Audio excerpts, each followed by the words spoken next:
dei 100 piani che vedono in prima corsia Sandro Floris, in seconda Giorgio Marras, quindi un avvio tutto sardo, poi il cubano Luis Aguilera, in quarta Davison Zinua, in quinta Cidimo, in sesta Francesco Urpi.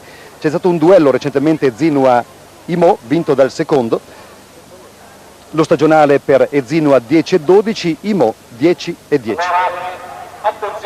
Ecco gli atleti inquadrato ora Sandro Floris, fiamme azzurre, poi il poliziotto Giorgio Marras, unico sprinter presente ai mondiali di Stoccarda, sprinter azzurro ovviamente. Questo è Luis Aguilera, cubano. Ora è la volta di Davison Zinua, che fu anche campione del mondo juniores, ha un primato personale di 10.04, quest'anno corso in 10.12.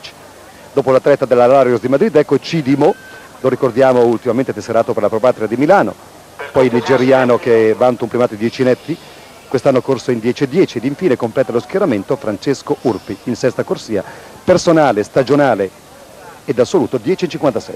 E Marras con 10.32 è il terzo in Italia dopo Chiena e Madonia, Chiena con 10.29, Floris quest'anno 10.45, il sesto in Italia.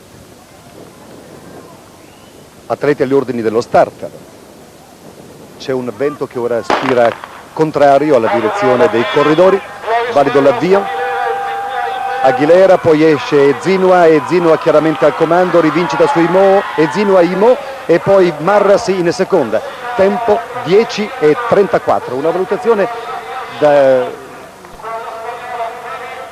del collega, soprattutto sulla prova di Marras che ho già detto è stato l'unico sprinter. Ebbe il piacere di scoprirlo quando era ancora junior in certe gare sarde, quando era ancora dell'Atletica Oristano. Lo vediamo, è il secondo atleta da destra sul teleschermo che arriva ora in terza posizione.